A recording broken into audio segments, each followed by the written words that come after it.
Life is like walking in the rain. You can hide and take cover, or you can just get wet. How do you know this guy?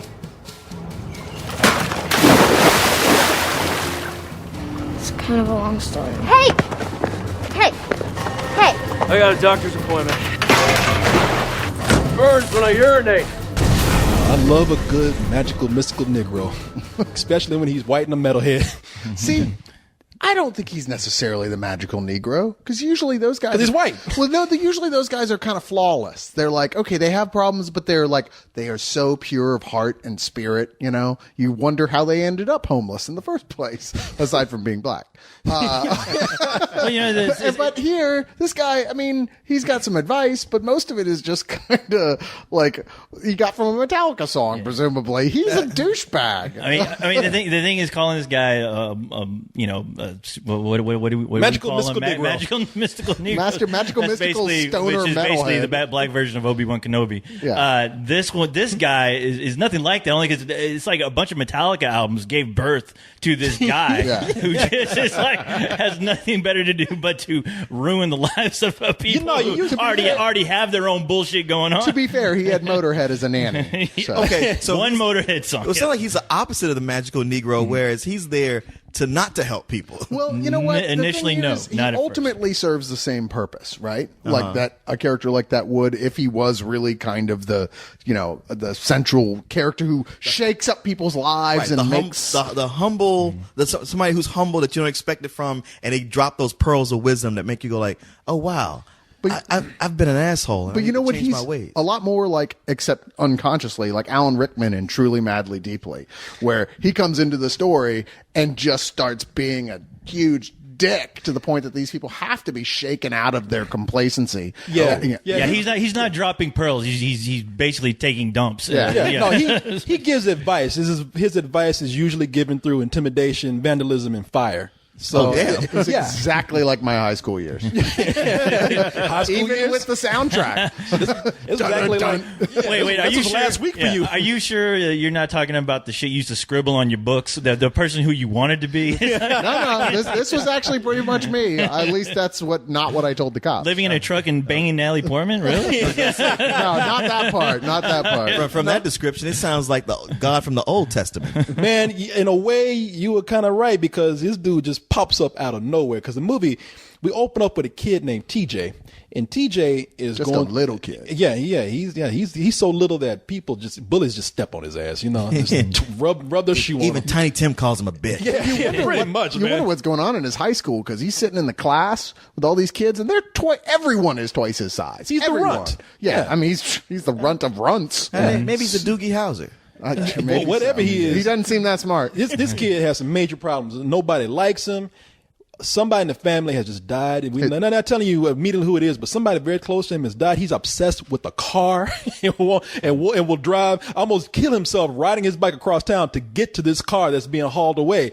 And his father's going through some very, very, very deep depression, where he's so medicated that he hardly knows what's going on. And his grandmother, well, she's old, she doesn't really know what's going on. Yeah, she can't really deal with this shit too much. And TJ starts to kind of act out. I mean, since he's being picked on by everybody, he's out there, crying, whining, taking things out on buildings, like when he throws a rock at a supposedly abandoned factory, a building or something. Yeah, abandoned a house they're building. Something. And development. He throws a rock through there, and immediately when that rock goes flying through, Hesher just comes right out through the door. It's this guy Big, with scary tattooed metalhead. This guy with greasy hair, bad facial hair, these tattoos that he's obviously done himself. Yeah, nothing scarier than a big dude with homemade tattoos. Yeah, a guy with doodles as tattoos. Pretty of like frightening. dudes like blowing their own heads off. Yeah. They're like, stick figures blowing off. Well, you are doing it yourself. Upside down. Yeah. Sure. That shit you talking about drawing in a notebook? Doing it for himself. Yeah, like that shit you drawing in a notebook, stick figures, that's what he drew on his body. And the thing is, he's not that big, because Hesher is played by Joseph Gordon-Levitt, but he's well, wait, he's tiny Yeah, himself. but they make him look big. he's intimidating. Yeah. And because he's Really? there's some people who just pour and can eat so little that they make themselves look cut. That's him. And so he comes out and immediately grabs his kid and pulls him inside and says, "You see what you did to that window? You just fucked me," because the cops show up and everything. He's like, "You know what? I'm living with you." He takes his kid home and pretty much says, "I am staying here, and if you don't let me stay here, I'm going to kill you and kill your family." Damn. And there's this guy, he's like, "Hey, You don't want to sign a rental agreement or anything? And the deal is like, Hesher is so self-confident about this thing. He's just like, this is where I'm supposed to be. Nobody's going to tell me to go because this is where I'm supposed to be. And nobody's arguing. Rainn Wilson's the dad. Yeah. He's so depressed and so medicated. He's just like, you know what the fuck ever. And the grandma's like, I don't even know what's going on. She's smoking medicated marijuana. Yeah. I mean, she doesn't know. And the thing is, the guy's driving around in the Punisher van, so you pretty much do whatever the fuck you want if you're riding around in a Punisher van. Yeah, no, he comes in and because the grandmother just happened to have somebody to talk to because everybody just treating her like shit. Nobody's listening. They to just her. ignore her. Yeah, and Hesher just comes right in and just act like he's just right at home. Where's the laundry room? I'm washing clothes. I'm on. Oh, you can't get any porn on this TV. Okay, I'm on work on the cable antenna up here. Hey, look, we Mrs. got C, porn now. Tell Richie to bring me a sandwich. Oh. Yeah, but Fonzie didn't hang around the Cunningham's house in just his underwear. Yeah, Which is what this guy's casual attire is at home. This character will have assholes in the audience questioning how much of an asshole they really are because you're like, man, that dude takes the fucking. This cake. is the Fonz on crystal meth. The thing is, it's almost like he doesn't understand that he's being as big a jerk he is. He starts as the kind of guy who's been homeless for a really long time, but has figured out kind of a system of it, Yeah. And he's obviously kind of brain damaged. Like, he doesn't know what the fuck is going on himself. This is just the only way he's survived is being this way. This super aggressive, like, take control guy. Yeah, he ain't actually going to kill anybody. No, he's you're not. very shortly into it. You're like, okay. I mean, he's just doing what he has to do to survive on some level, and he's fucked up in the head, no question. But you kind of grudgingly start to like him pretty shortly into the film. Well, of course, because he's that asshole that begins to show his soft side throughout the film. I mean, even though he says things that he shouldn't say. He curses in front of people, and he eats dinner with his shirt off. He doesn't give a fuck. I do that. Yeah, my mom would have beat my ass if I had tried that. He's a pig when he eats. I mean, every word he uses is fuck. Wow, this is starting to sound like one of our reviews right here. It is kind of. He's shirtless right now. He's shirtless. If only one of us saying loved fuck. You are Hesher. Corey. Dun, dun, dun. Dun, dun, dun, dun. And actually, that's real cool way that they introduce the Hesher character. Like when people ask, who are you? And then they're like, I'm Hesher. Dun dun dun dun dun. It's they like, play little Metallica riffs every time he does something cool or he says his name. You're like, wow, he's an archetype. He's not a character. But the thing about this character is that when everybody's treating the grandmother like shit in the family, Hesher's the one, even like I say, even though he doesn't know how to talk around people, the grandmother still is just happy to have somebody listen to her. And he's the one that's saying to everybody, hey, you should respect this woman. Why are you treating her like he's telling Not her, so much saying it like that. Yeah. But, well, he's telling her stories about venereal disease and stuff, in full graphic detail. She's like, oh, I'm glad you're paying attention. And that's to me. where that's kind of where the movie, like, as far as introducing you to this character, where you start to think, okay, obviously there are lots of great scenes where they're at that table where the old lady starts talking.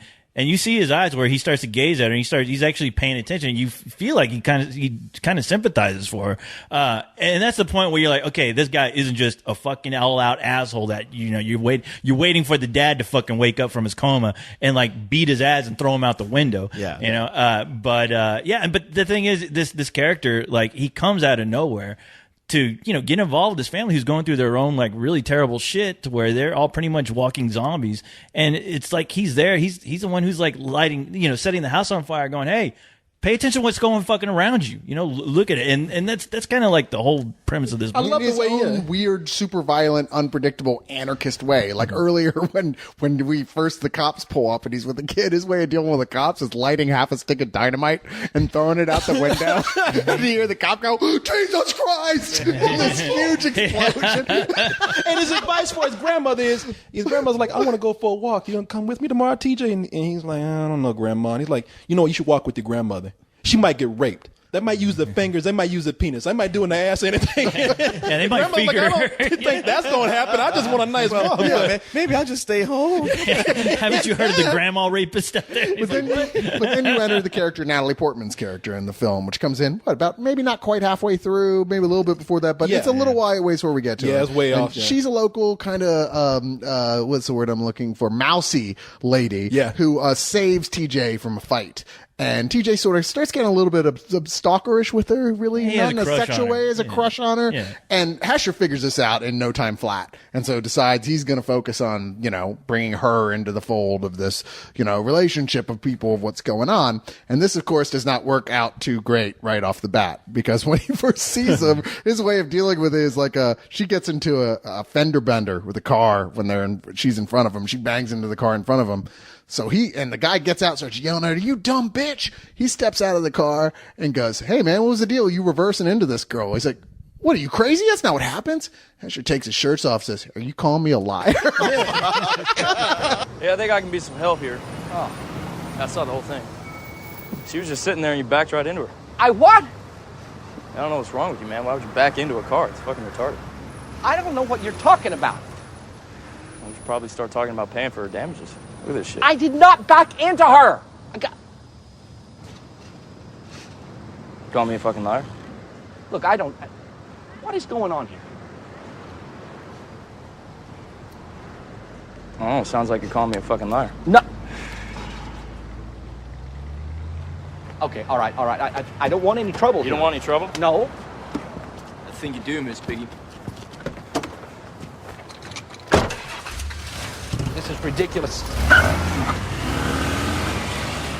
You kind of gotta like this guy in a way. I mean, you wouldn't probably want to be friends with him, but he's a guy who does not believe in consequences, which is why he could just do what he wants. He's a force of nature. He is. No, he really is. And I there's sometimes where I like that character, and there's sometimes where I really don't, because the way that character is written of Hesher, it seems like there are moments where, to me, and I don't think you guys will agree with this, but to me, it just seems like they're trying too hard to make him like a rebel, that's trying too hard to put him in your face, trying to make him too much of an antisocial anti-hero.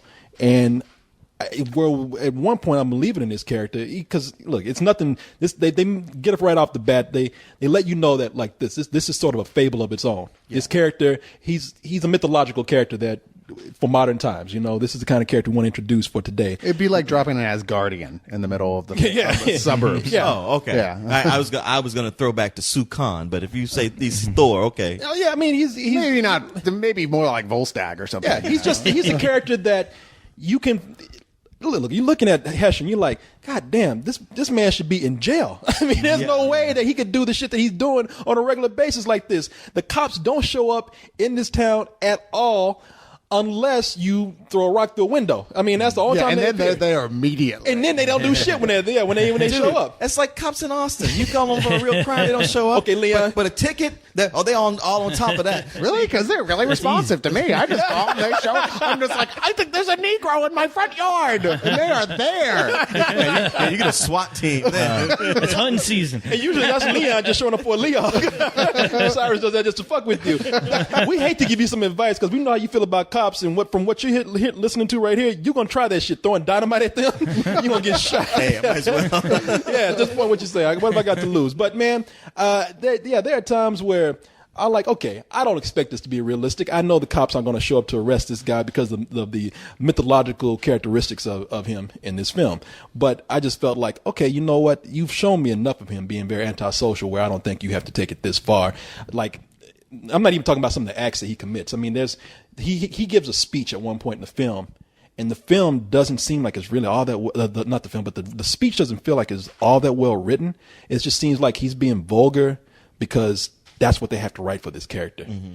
And to me, that just took me out of it. And Natalie maybe Portman, it comes too late in the film. And yeah, it does. It does. And Natalie Portman's character, I thought, well, I can see why she's here because she's here to serve a certain plot point, but I felt like either they weren't using her enough or she just wasn't necessary. Yeah, with that character, you thought they could have had anyone in that role besides her, but I think she did a great job, though. I know she did such a great job at being a mousy kind of quiet nobody that I was convinced of that because she barely really said anything. Her character was there to serve a plot point, but at the same time, it's like, anybody could have really played that. I mean, Oh my God. it wasn't all that complex. It's such deja vu to the Thor review where the both of y'all were saying the exact same thing. Well, you know what? I thought her character was important because it was important to have another outsider outside of the family looking in who wasn't a completely insane, like mythological, practically character. I mean, she had to be that other person, present that other angle of looking in there. And I thought she was really even though essential there are scenes to where that you're like, dynamic. okay, any other girl would have ran hanging out 10 minutes with this guy.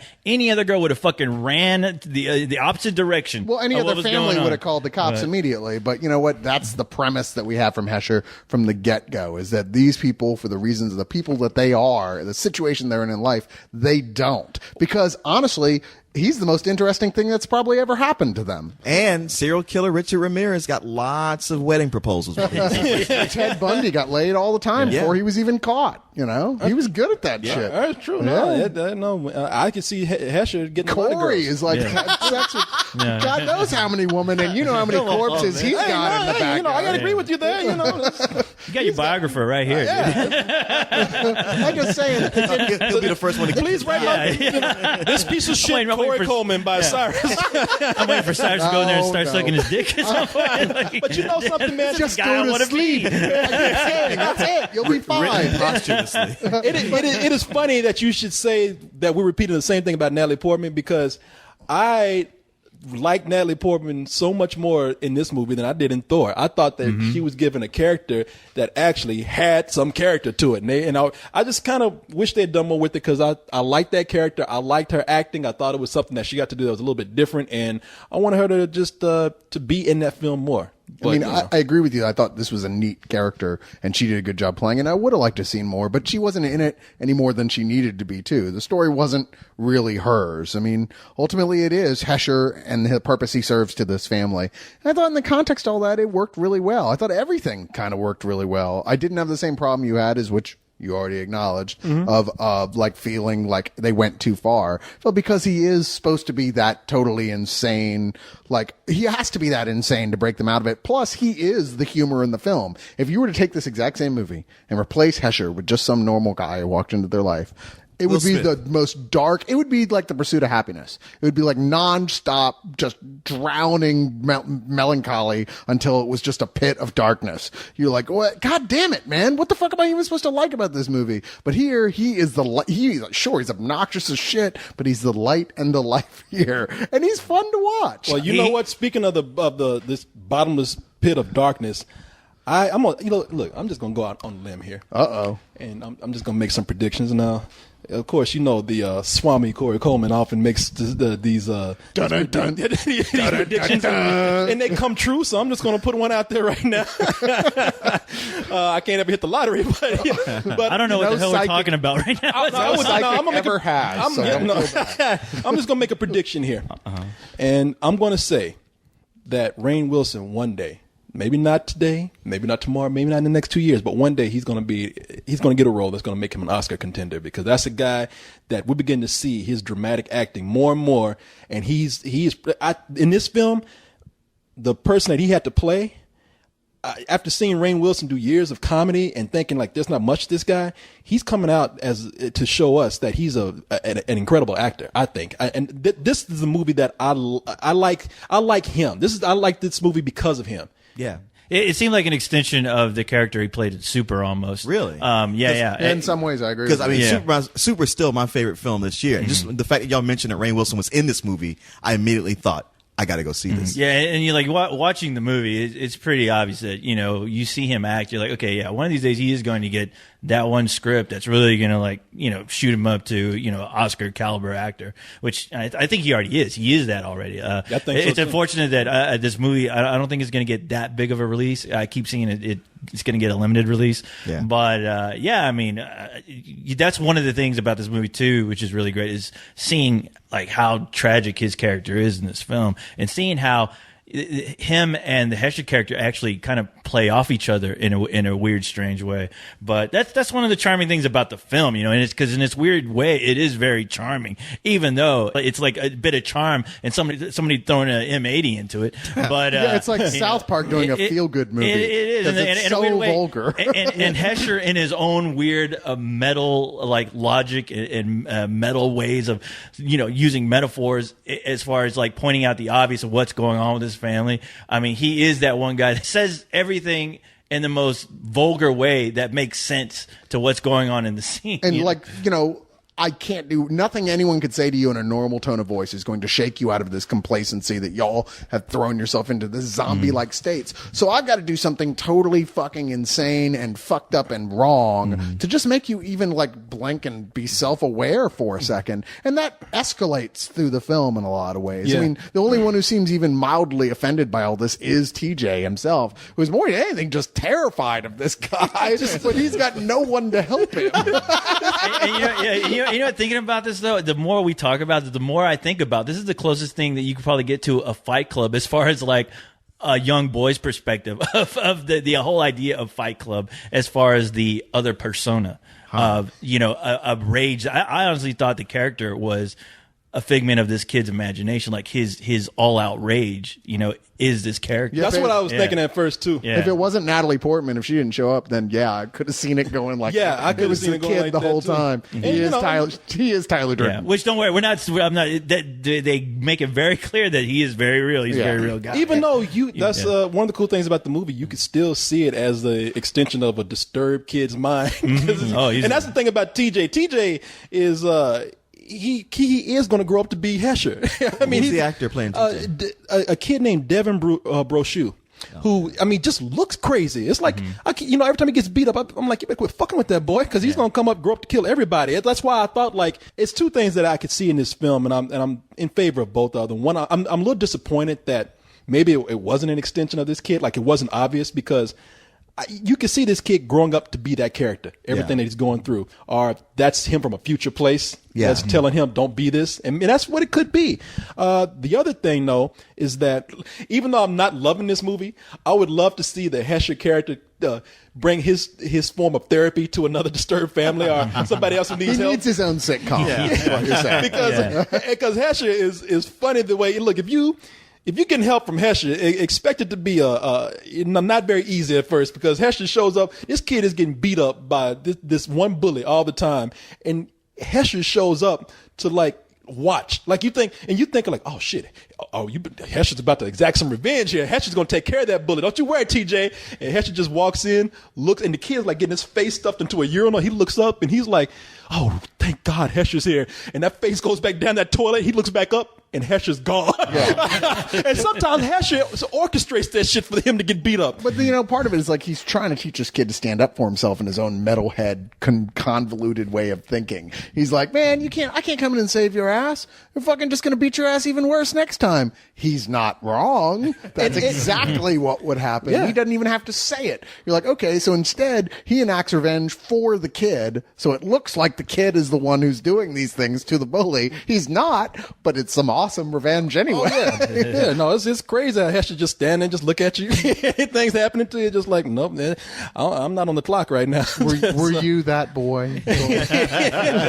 What, they just watched? No, the kid with his eating the urinal cake. No, I was both. I was the kid that ate the urinal cake, and pushing the kid's head into the urinal cake. And I was the kid that watched, because I wasn't about to get my ass beat. I like how Cyrus is writing all this down right now.